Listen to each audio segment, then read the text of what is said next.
Hello everyone, and welcome back to Altrole's Class Breakdown series. I'm Bill, admin and instructor for Altrole, and today we're going to continue our Class Breakdown series to give a general overview of all the classes in D&D 5th edition to help you find the one that you want to play.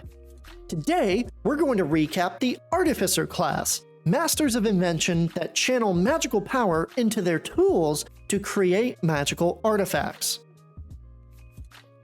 The Artificer is a unique class added to D&D 5th edition with the Eberron sourcebook, focusing on using a mixture of magic and technique to unlock the magic hidden within traditionally mundane objects. They can do this through a variety of methods unique to the Artificer, whether through Alchemist supplies to brew potions and tonics, Calligrapher's supplies to write magical sigils, or Tinker's tools to craft a magical charm. Artificers are a league above traditional craftsmen, and thus are rare to run across. Artificers are a league above traditional craftsmen, and thus are rare to run across. While any smith can forge a short sword, for example, it takes years of study and practice, which is passed down through generations of mastery, to be able to forge a magical short sword. When it comes to their role in the party, the Artificer is a unique yet complicated spellcaster. Right at level 1, Artificers have access to spellcasting that focuses on utility and control spells, but their highest level spells only go up to 5th level since they are what's known as a half-caster. They also gain access to infusions pretty early on, which are special properties the Artificer can imbue into mundane objects to give added benefits to weapons and armor, or replicate other powerful magical items and effects. These infusions are varied enough to be flexible and fit whatever the party might need. With these aspects in mind, the Artificer is a class that works best as a support and control half-caster, using their infusions to benefit the whole party, but can be versatile in how they're built to fit more specific needs, such as a healer, a tank, or even a damage dealer. To help summarize the Artificer and clarify its role, let's go through a quick pros and cons list that I've organized into 3 main points for each. Starting with the pros, the first is that the Artificer has great support options. Through their spell options, class abilities, infusions, or subclass choices, the Artificer has a ton of choices they can make to heal and buff their fellow party members, as well as themselves. In fact, they have such a wide variety of options that the Artificer can get away with being the main healer for the party if built correctly. The second main pro of the Artificer class is that they have great utility options. With their focus on equipment and spellcasting, the Artificer has a lot of spells and abilities that provide great bonuses to both roleplay and combat encounters by boosting saving throws and ability checks of themselves as well as their allies. At higher levels, they gain more abilities to excel at summoning spirits and building constructs as well, allowing them to create more allies if the party needs them. Now, the third main pro of the Artificer class is that they are ultimately versatile. As mentioned earlier, through clever use of infusions and subclass choices, the Artificer can be flexible depending on what the party needs. We'll discuss these abilities in more detail later, but just know that the Artificer can do a little bit of everything depending on how you build them. So with these pros in mind, we can see that the Artificer is a great support and utility caster, but isn't limited to only these options. However, there are also some negatives to the class that we'll need to discuss, the first of which being that the Artificer is just okay in melee. While they do have 2 subclass options that increase their melee effectiveness, the Artificer heavily relies on spellcasting and infusions to be as good as a dedicated melee class, such as a barbarian or fighter. And if the Artificer is using their limited infusions and spell slots on themselves, those buffs aren't going to the rest of the party, meaning the Artificer has to choose between being effective in melee or supporting their party in most cases. The second main negative of the Artificer class is that they are complex. Between their limited spell resources, 16 different infusions with their own requirements, and limited use class abilities, the Artificer has a lot that they need to manage to fill their role in the party. With so much going on at once that the player needs to keep track of, a newer player may feel overwhelmed at all the options and choices they need to be making, not just for themselves, but for their party members. Now, the last main negative of the Artificer class is that they're not in the player's handbook. While this is no fault of the class itself, having an entire playable class cost an extra $29.99 does provide a hurdle for some players to approach the class at all. While I would recommend any dedicated D&D player to eventually buy Tasha's Cauldron of Everything, which is the book that currently includes the Artificer, this isn't a book I'd recommend to players just starting out due to the added cost on top of other, more essential books and materials they already need to buy. With the overview laid out and the pros and cons analyzed, let's review the unique class abilities that the Artificer earns as they level up. Starting at level 1, the Artificer gains the Magical Tinkering ability as well as spellcasting. Magical Tinkering lets the Artificer use tools to imbue a tiny object with magical properties, such as shedding light, emitting a recorded message, continuously emit an odor or nonverbal sound, or showing a static image or message on the object. These effects last indefinitely unless cancelled by the Artificer, and can be done on a number of objects equal to the Artificer's intelligence modifier. Spellcasting for the Artificer is a little bit different to other casters, so let's break it down. The Artificer is an intelligence caster, which means their spell attack modifier and spell save DC are both affected by their intelligence score. Artificers cast spell effects through their tools, using some kind of artisan's tool or thieves tool to cast spells that require material components. The Artificer must be proficient with a tool to use it as a spellcasting focus, and when they gain infusions at level 2, they can use any item bearing their infusion as a spellcasting focus as well. The Artificer gets access to their full spell list, but must prepare a certain number of spells to cast every day, choosing a number of spells based on their intelligence modifier plus half their level rounded down. The Artificer can swap out their prepared spells upon finishing a long rest, so long as they spend at least 1 minute per spell level tinkering with their focus to be able to cast it. At level 1, the Artificer has 2 cantrips known and 2 first level spell slots. They gain second level slots at level 5, third level slots at level 9, fourth level slots at level 13, and 5th level slots at level 17. All spent spell slots for the Artificer are regained upon finishing a long rest. At level 2, the Artificer gains infusions, which allow them to imbue mundane objects with magical energy. The Artificer picks 4 infusions from the 16 available, gaining more infusions at certain levels. They know 6 infusions at level 6, 8 infusions at level 10, 10 infusions at level 14, and 12 infusions at level 18. The Artificer can swap out one known infusion with another when leveling up, but must meet the requirements of an infusion to be able to learn it. Whenever they finish a long rest, the Artificer can touch a non-magical object and imbue it with an infusion, turning it into a magic item. An infusion works on only certain kinds of objects, as specified in the infusion's description. If the item requires attunement, the Artificer can attune to it upon infusing the item, or attune to it later following the normal rules for attunement.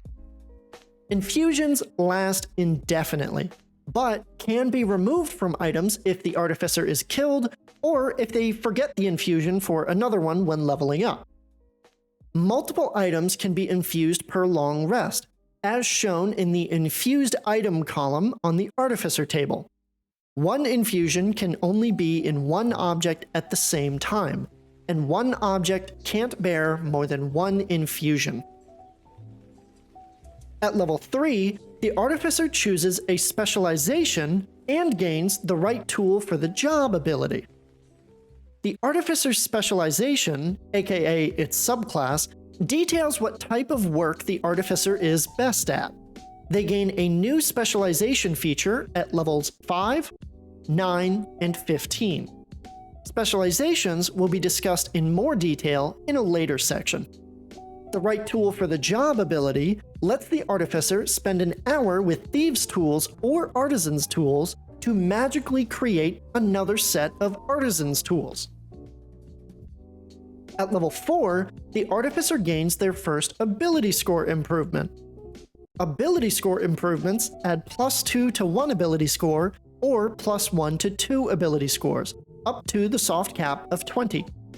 Artificers gain 5 ability score increases as they level up, and if the DM is using the optional feats rule, you can forego an ability score improvement to take a feat instead. At level 6, the Artificer gains Tool Expertise, which doubles their proficiency bonus for any ability check made that uses their proficiency with a tool. At level 7, the Artificer gains the Flash of Genius ability, which lets them use their reaction to add their intelligence modifier to their or an ally's ability check or saving throw a number of times equal to their intelligence modifier per long rest. At level 10, the Artificer becomes Magic Item Adept, letting them attune to up to 4 magic items at once and reduces the time and gold cost of crafting magic items. Their mastery of magic items increases at higher levels, granting attunement to up to 5 magic items and ignoring attunement requirements at level 14, and at level 18 being able to attune to up to 6 magic items at once. At level 11, the Artificer learns how to store a first or second level spell that takes an action to cast in an object upon finishing a long rest. When holding an object that is holding a spell, a creature can produce the spell's effect using the Artificer's spellcasting modifier a number of times equal to twice the Artificer's intelligence modifier. Finally, at level 20, the Artificer gains the Soul of Artifice, which grants a +1 to all saving throws per magic item they are attuned to, and can use their reaction to sacrifice an infusion to drop to 1 hit point instead of 0 when damaged and brought to 0 hit points normally. With the base class abilities established, we can see that the Artificer has a ton of options available at early levels, with their higher level abilities unlocking more powerful spellcasting and infusions, as well as buffing how they interact with magic items. Next, let's take a look at the Artificer's specializations they can devote to at level 3 to define their role within the party. Now, there are only 4 specializations available at level 3. Alongside each one's unique abilities, the specialization also grants a proficiency with a specific artisan toolset and their own additional spells that are always prepared and don't count against the Artificer's prepared spells list. As for the order of specializations, I'm going to go through them in alphabetical order, but if you want to skip ahead to a subclass you want to know more about, you can use the timestamps in the description to skip ahead to the one that you're interested in. The Alchemist combines volatile reagents to create magical tonics and elixirs that have a number of helpful or harmful effects. When taking this subclass, the Artificer gains proficiency with Alchemist supplies, Alchemist spells that focus on healing and control effects, and the Experimental Elixir ability. With Experimental Elixir, the Alchemist can create an elixir in an empty flask upon finishing a long rest, rolling on the elixir table to determine what effect it has. The Alchemist can create more elixirs by expending spell slots, and each one lasts until it is administered or until the end of the next long rest. These effects can grant healing, swiftness, resilience, boldness, flight, or transformation.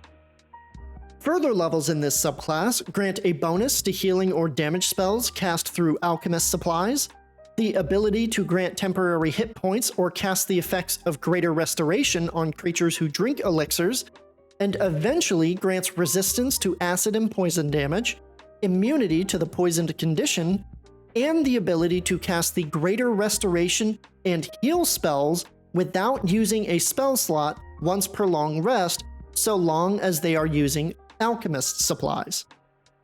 The Alchemist subclass cements the Artificer into a support role for the party, helping supply their fellow adventurers with beneficial tonics and spells that focus on healing and buffing. If the party needs a healer or support caster, the Alchemist is a great subclass choice to fill that role. The Armorer modifies armor, as the name suggests, enhancing and tuning it to balance both attack and defense capabilities. When taking this subclass, the Artificer gains proficiency with heavy armor and smith's tools, armorer spells that focus on damage and control effects, the arcane armor ability, and the armor model ability.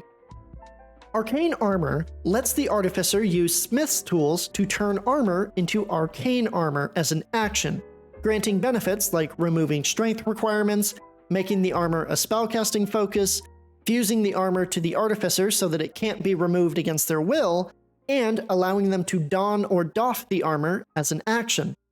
This lasts until the Armorer dons a new suit of armor, or until the Armorer dies. The Armor Model ability lets the Armorer customize their arcane armor to be either the Guardian model or the Infiltrator model after finishing a short or long rest.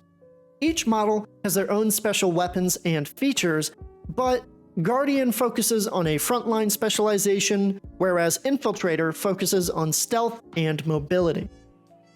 Further levels in this subclass grant the extra attack feature, the ability to add multiple infusions to arcane armor, and eventually gain additional benefits to each armor model. The Armorer is surprisingly versatile, despite appearing to be a simple heavy armor frontline option. The two different armor models allow the Artificer to specialize with heavy armor to either be more stealthy and mobile, or be able to deal and take more melee damage, and this flexibility can be swapped out after finishing a rest.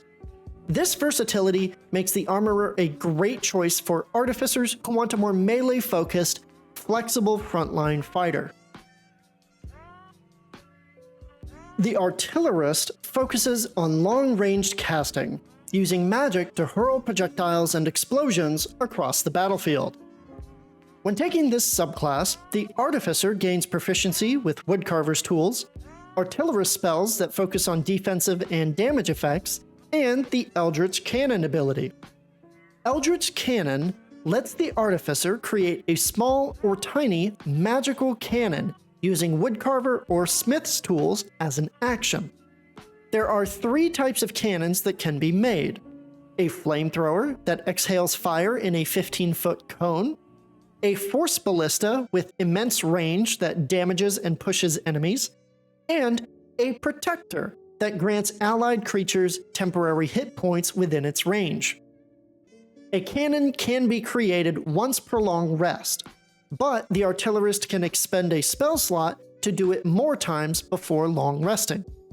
Further levels in this subclass let the Artillerist turn a wand, rod, or staff into an arcane firearm that adds damage to destructive spells cast with it, buff Eldritch Cannon's damage and let it explode to damage nearby enemies, and eventually lets the Artillerist and allies gain half cover while near the Eldritch Cannon, as well as the ability to have 2 cannons up at the same time. The Artillerist is a cool as hell subclass that focuses purely on ranged damage potential, but does have some defensive capabilities through spell choices and cannon choices. With how varied the cannon choices are, and just how cool they are to unleash on the battlefield, the Artillerist is going to be my go-to subclass choice when I want to deal real damage on the battlefield as an Artificer. Battlesmiths typically act as field medics, being experts at defending and repairing material and personnel, while accompanied by their steel defender to keep themselves protected. When taking this subclass, the Artificer gains proficiency with Smith's tools, Battlesmith spells that focus on defensive and support effects, the Battle Ready ability, and the Steel Defender. The Battle Ready ability grants the Battlesmith proficiency with martial weapons, as well as the ability to use their intelligence modifier for attack and damage rolls when attacking with magical weapons. The Steel Defender, on the other hand, is a faithful companion that follows the Battlesmith into combat, sharing the Battlesmith's turn with various abilities to damage enemies and defend the party.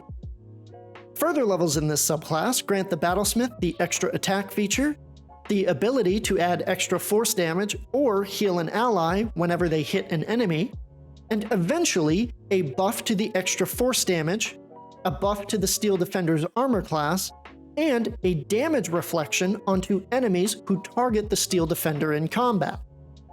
The Battlesmith is a subclass for Artificers who want to help support and defend their teammates, while also getting a cool little pet that's as deadly as it is defensive. With a good mix of infusions and clever placement of the Steel Defender, the Battlesmith is a great choice for players who want a more defensive or tactical playstyle, or players who just want a cool pet that can be recreated if the DM tries to kill it. With all the class and subclass abilities explained, let's now look at how to build an Artificer character if you want to try one for yourself. With Artificers being as versatile as they are, there are a number of different ways we can build them depending on what the party needs.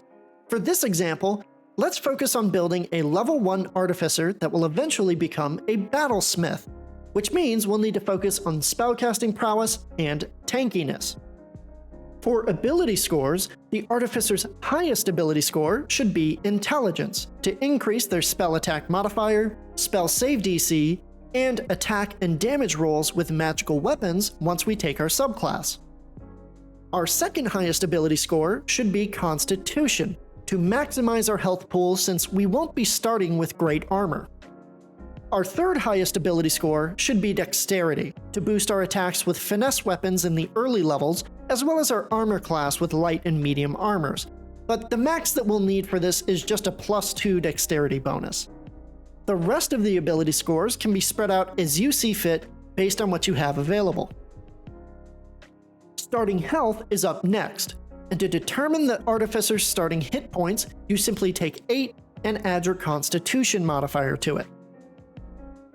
After health is equipment, and we actually don't get many choices when it comes to our starter equipment, unfortunately.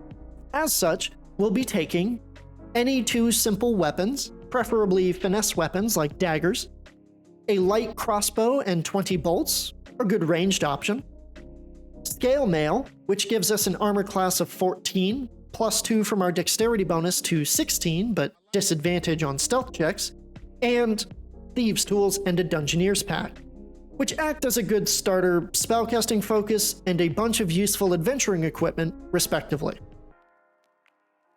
With equipment done and dusted, let's take a look at level 1 abilities an Artificer player should note down. At level 1, we will have Magical Tinkering and Spellcasting.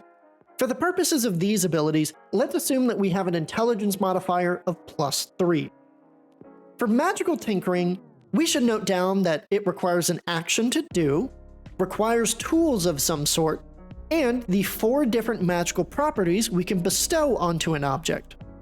Lastly, we'll need to note down how many objects we can have these effects on, which is equal to our Intelligence modifier. With a modifier of +3, this means that we can have 3 different objects with effects on them from Magical Tinkering. For spellcasting, let's get our modifiers down first, and then dive into the spells themselves. My spell attack modifier is just my proficiency bonus plus my intelligence modifier, and my spell save DC is 8 plus my proficiency bonus plus my intelligence modifier. So, with an intelligence modifier of +3 and a proficiency bonus of +2, my level 1 spell attack modifier would be +5, and my spell save DC would be 13. Now that we've got those listed, let's look at spells. We know 2 cantrips at level 1, but we need to prepare our leveled spells, which is limited by our intelligence modifier, plus half our level rounded down. Now half our level at level 1 would be 0.5, which is rounded down to 0, and our intelligence modifier is plus 3. So, the amount of spells we can prepare at level 1 would be 3. With this, I would then want to go to the Artificer's spell list and choose 2 cantrips to know, then choose 3 level 1 spells to prepare. If we're eventually going to be a melee-focused battlesmith, I'd take the Sword Burst and Green Flame Blade cantrips, as well as the Catapult, Cure Wounds, and Sanctuary spells to prepare. And with all of that sorted, spellcasting is done.